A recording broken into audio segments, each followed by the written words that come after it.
The Denver Broncos have began to finalize their practice squad after they released an initial round of players a couple of days ago. As the roster cut down occurred from 80 to 53, we take a look at the practice squad. Plus, the Broncos made some other roster moves in terms of releasing a couple of players. What could it mean for the team as they look to invest in the special team side of the ball? Sayre, Bedinger, myself, we break it down on today's brand new episode, Locked on Broncos. You are Locked on Broncos, your daily Denver Broncos podcast. Part of the Locked on Podcast Network. Your team every day. What's up, Broncos country? Welcome back into a brand new episode of Locked on Broncos, your daily Denver Broncos podcast here on the Locked on NFL Network, your team every day. This show is available free and everywhere on your favorite audio podcasting platform, not to mention a video format on YouTube. So make sure you hit that follow or that subscribe button so you never miss out on a day's action of Denver Broncos news, content, and coverage from the South Stands to the end zone.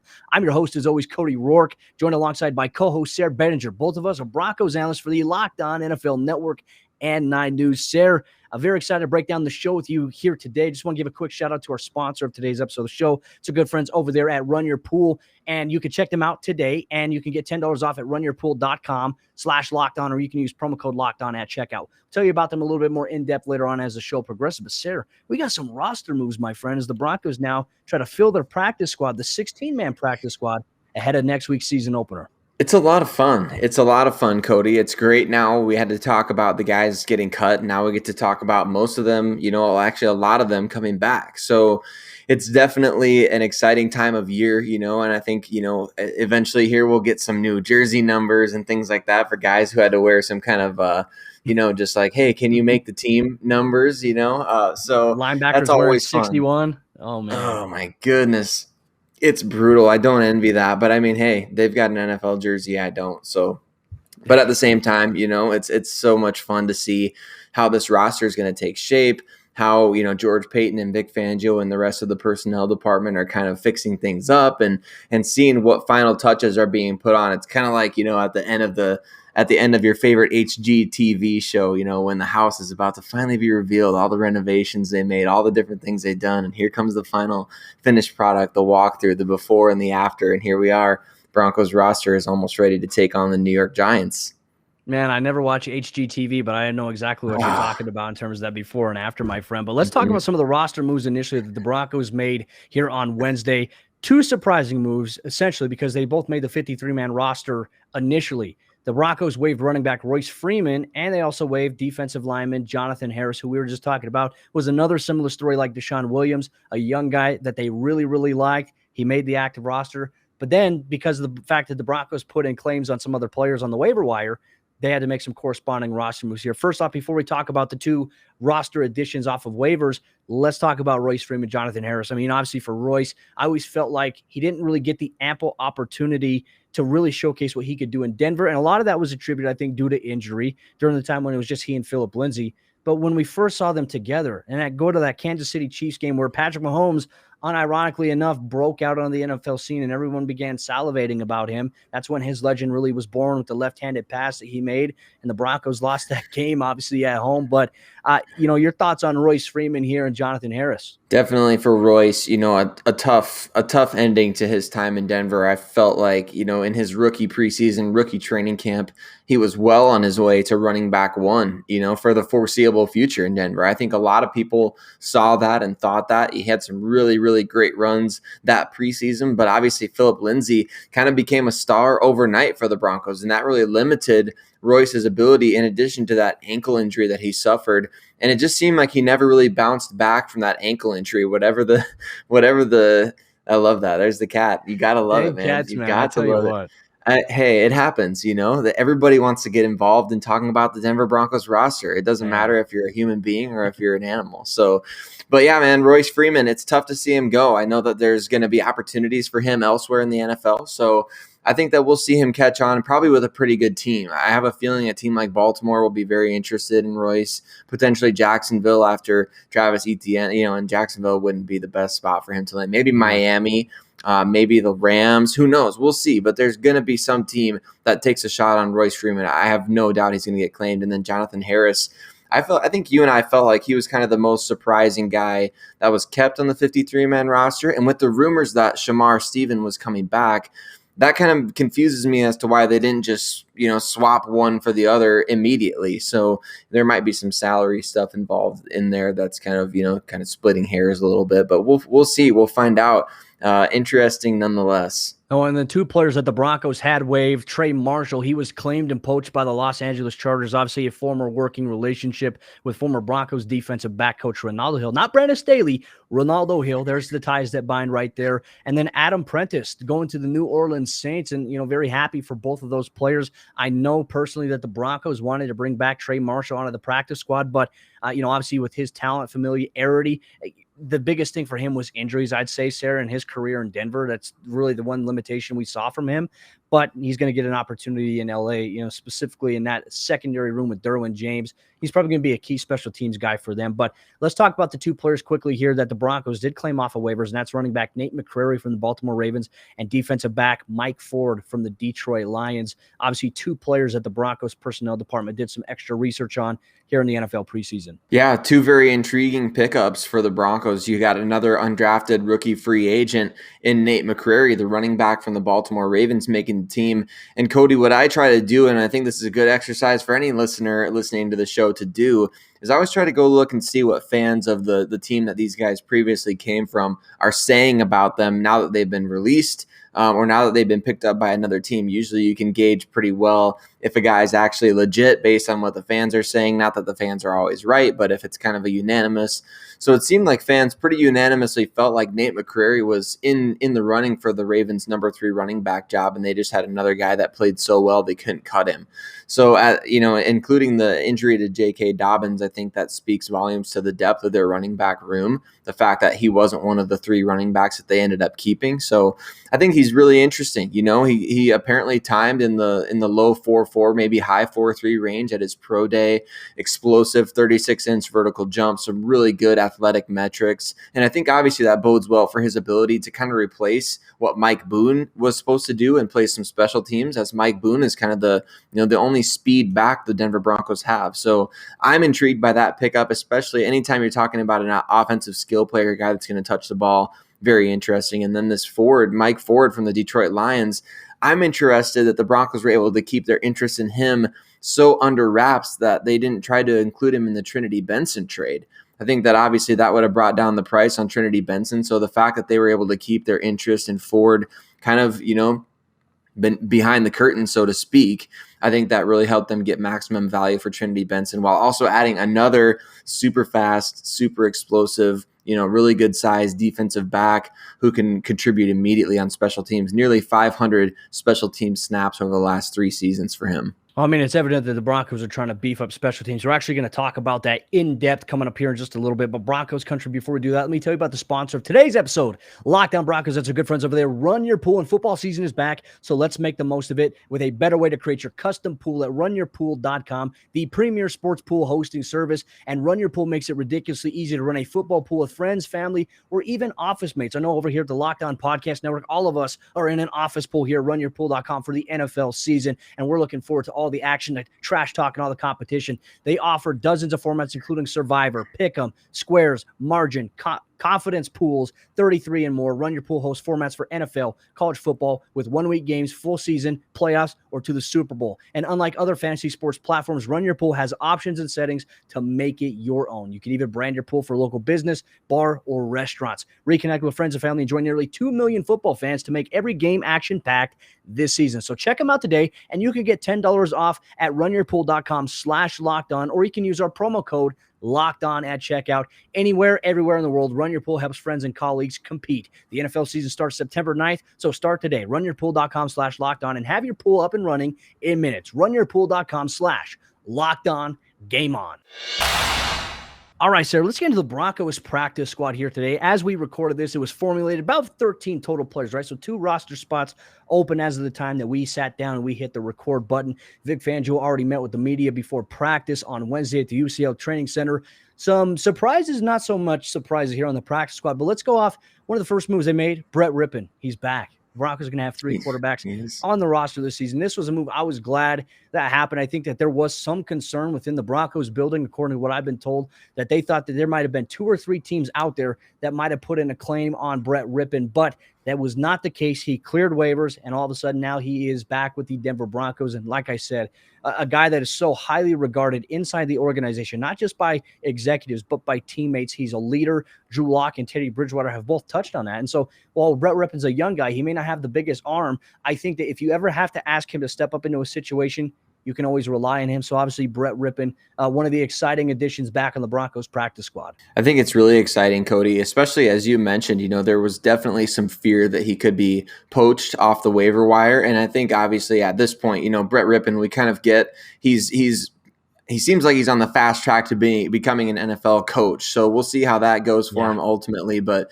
I think that right now his role on the Denver Broncos is pretty solidified as that third quarterback in the room. And to your point about other teams, we saw a number of teams make some changes at the quarterback position, notably the Dallas Cowboys and the Minnesota Vikings. So the Cowboys claimed Will Grier from the Carolina Panthers. I don't know anything that Will Grier has done that's better than what we saw from Brett Ripon last year. And then the Minnesota Vikings, they cut their guy who was supposed to be their number 2, Jake Browning.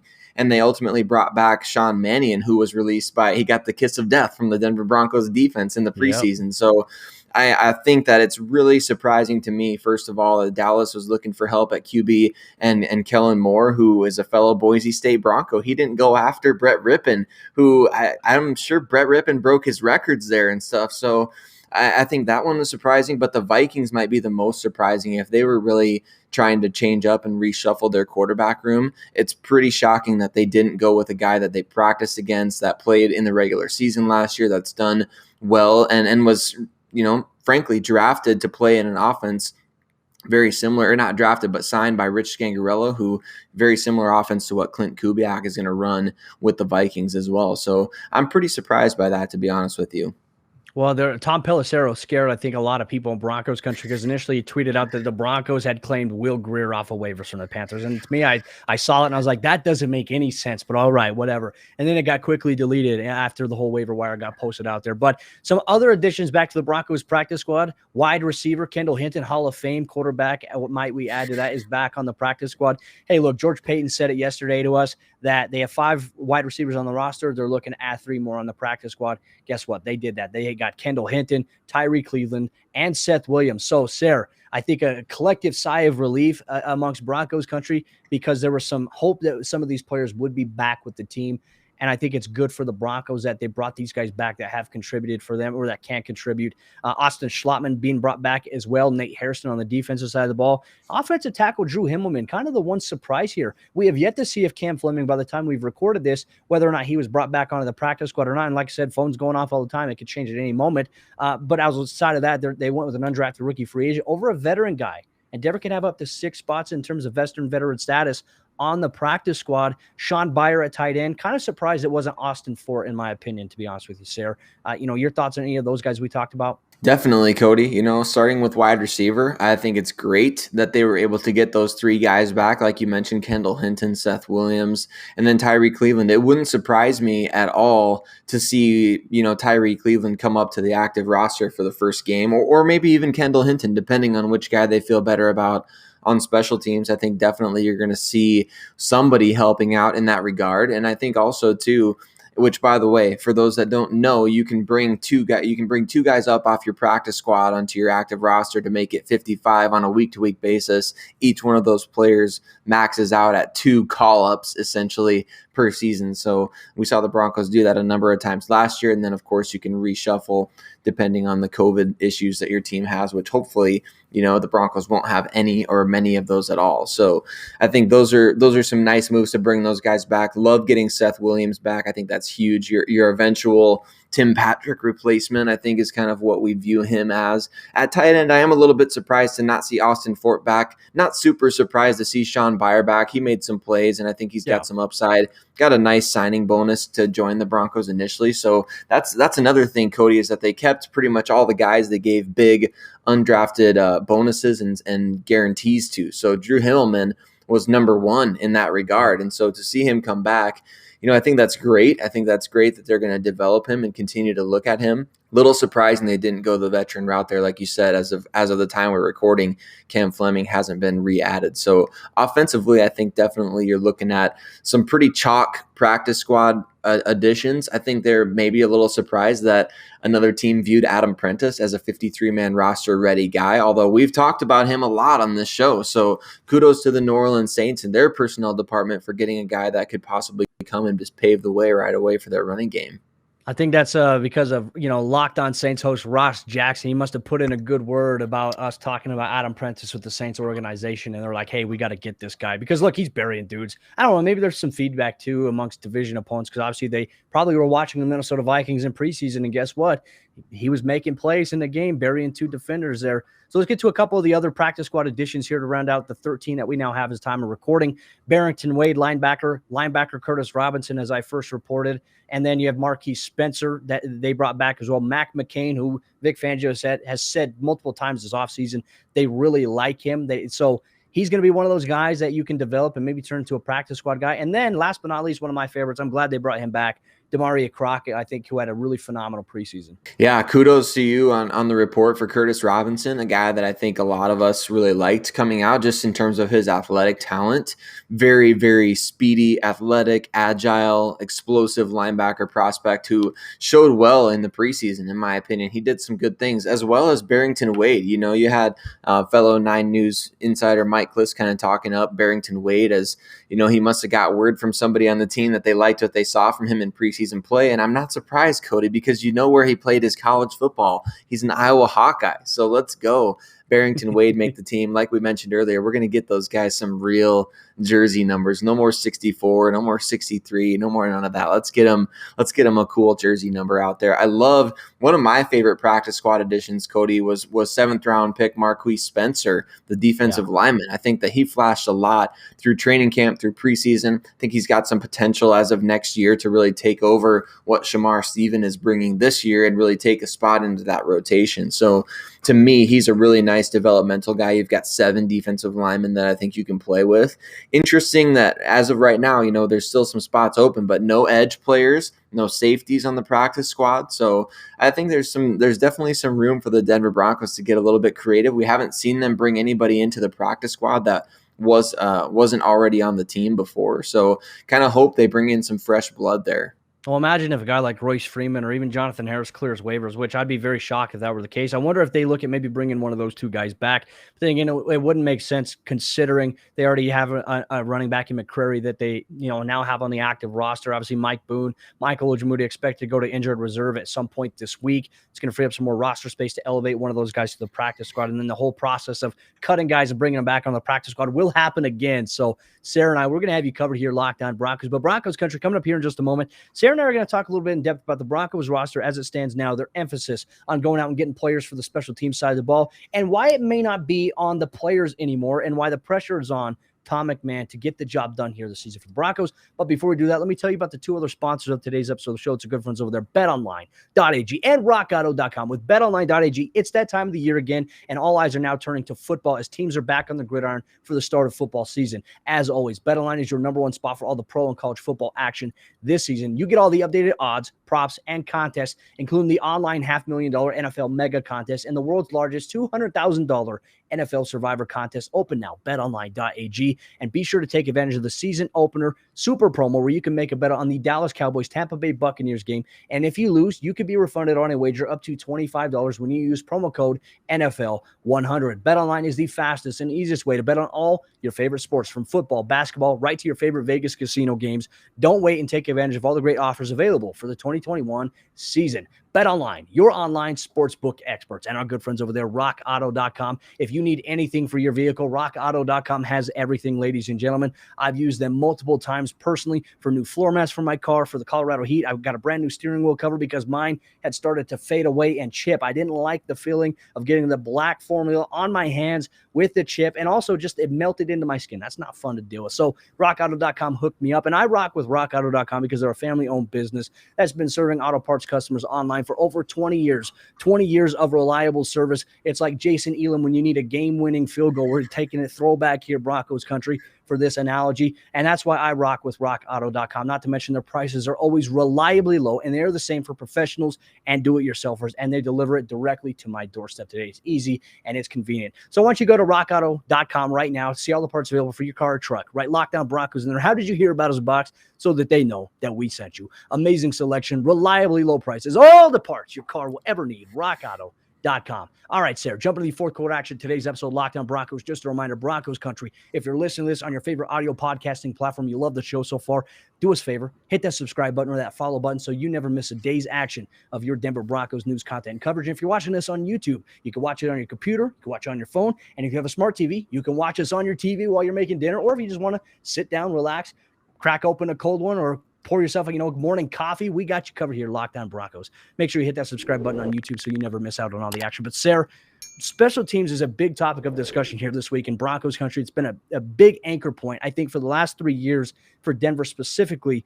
We had a conversation kind of off air yesterday about even the punter position for Denver. When we look at it over the course of the last few seasons, just since Colquitt, and even Colquitt had his moments of inconsistency, Denver's never really been solid at the punter spot. I thought Sam Martin did a really good job last year for the Broncos. Don't get me wrong there.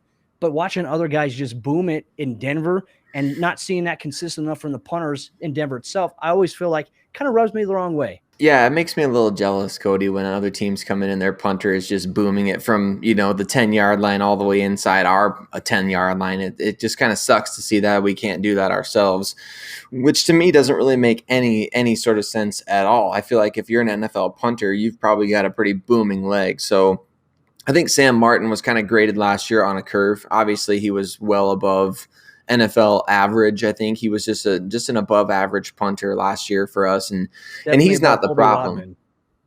Yeah, no, exactly. That was just the case of a guy being flat out bad, unfortunately. So as the old pizza guy doesn't turn into an elite punter story gone bad. So I think definitely for me, Cody, it's an issue all around the special teams. In preseason alone, really terrible kick and punt coverage. You had a blocked punt. You had 12 men on the field for a field goal formation. Just stuff like that can't happen. Brandon McManus, obviously one of the best kickers in the league. I think Deontay Spencer is one of the better return specialists in the league, and Sam Martin is one of the better punters in the league. So you've got those three guys.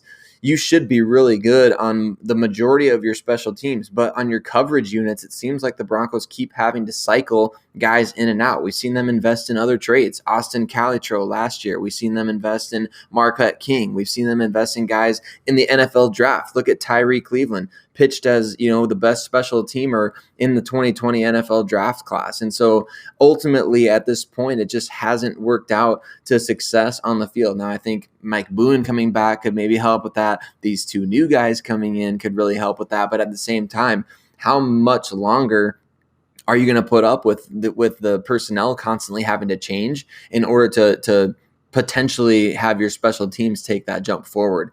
Pressure is definitely on Tom McMahon if it wasn't already before. Well, you make an interesting point too, right? You mentioned the point about how many times does personnel have to change. At some point, when does it become not about the players and the personnel, but more so about the coaching? Look, I know what Tom McMahon's philosophy is. It's about hang time. It's about directional punting. It's never like we're going to punt the ball down the middle of the field. They want to punt directionally to a sideline. And the reason for that, right? If you're on the left hash and you want to punt the football to the left side of the field, you want that right side to get down there and close it down. So if those guys aren't getting down there, and this means you have to beat sometimes two guys who are covering the gunner, you have to be able to get downfield, get to that outside hip of that return guy, and hope that you can funnel everybody else in. It's all about condensing field space. So I understand to the point of personnel. Personnel matters. But at some point, if you're constantly shuffling personnel in and out, it may not speak to personnel. It may speak to a coaching philosophy that maybe needs to change. And it goes back to what we talked about with Marquis King, who's been on the record of saying, I was forced to change my technique in the way that I punt when I came to Denver by the special teams coordinator. That right there raises a lot of eyebrows and a lot of questions. And it was easy for a guy like Colby Wadman to fall in line to what Tom McMahon wanted, because none of us knew at the time who Colby Wadman was, right? The Broncos brought guys in for training camp competition. And I think the biggest thing that matters the most, Sayre, for the Broncos here when it comes to coverage units, I think a lot of it has to do with hang time. If the Broncos can improve that hang time, and big shout out to our guy over there, DNVR, Andrew Mace. He is always with it with the hang time and the stopwatch when he's in the games at the press box. That's why I love Mace. Mace is one of the best dudes out there. So make sure you guys support him as well. But the stopwatch analogy in terms of hang time is important. When you have 4.1 seconds, 4.2 seconds of hang time, I mean, it's kind of in the average realm there. Sometimes the hang time is like 3.91, which is really bad. And it's really just about, okay, we want to punt it to a sideline, maybe have it bounce and then roll out of bounds. That's not a conducive formula in the NFL today. I mean, you have one of the best kickers in the game in Brandon McManus. I mean, you touched on that, Sayre, but at some point, the questions no longer have to be about personnel. And I think Vic Fangio's finally gotten around to it because he was asked about it after the Rams game. And he says, we have to do a better job coaching of it.